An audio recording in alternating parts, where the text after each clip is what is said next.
Ces organisations de la société civile disent avoir saisi le Conseil national de la communication pour porter plainte contre la radio Rema FM suite à la diffusion en date du 8 et 9 juin 2012 d'un éditorial comportant des propos qualifiés de faux, graves, injustes et diffamatoires à leur encontre. Ces organisations sont la CAD Burundi, la PRODH et le Forum pour le renforcement de la société civile. Les représentants de ces associations disent avoir été accusés de vouloir renverser les institutions légitimes avec des allures rebelles, de faire partie d'agitateurs animés d'un extrémisme chronique qui ne rêve que le retour à la guerre, d'encourager et de faire la promotion des malfaiteurs, etc. Selon ces organisations de la société civile, l'éditorial de la radio Rema FM appelait la population burundaise à attaquer leurs représentants.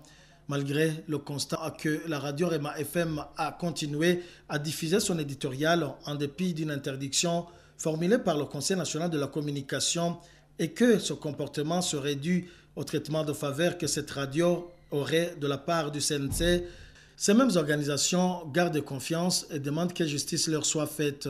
Selon Pacifique Nina Azoué, cet éditorial a été diffusé en réaction à son intervention médiatique en tant que délégué général du Forum pour le renforcement de la société civile à la suite de la découverte à Nyabihanga le 5 juin de cette année du corps sans vie du militant du parti MSD Juvenal Habyarimana alors qu'il aurait été enlevé à Gitega par des gens en uniforme de police la nuit du 28 mai 2012. Et de là, Pacifique Nina Azoué se pose la question de savoir de quelle manière sa déclaration aurait un lien avec une volonté de renverser les institutions. Par rapport à ces exécutions extrajudiciaires, les organisations de la société civile n'y vont pas par quatre chemins. Elles exigent que cela soit arrêté avant la célébration du cinquantenaire de l'indépendance du Burundi. Sinon, elles feront recours à la mobilisation populaire.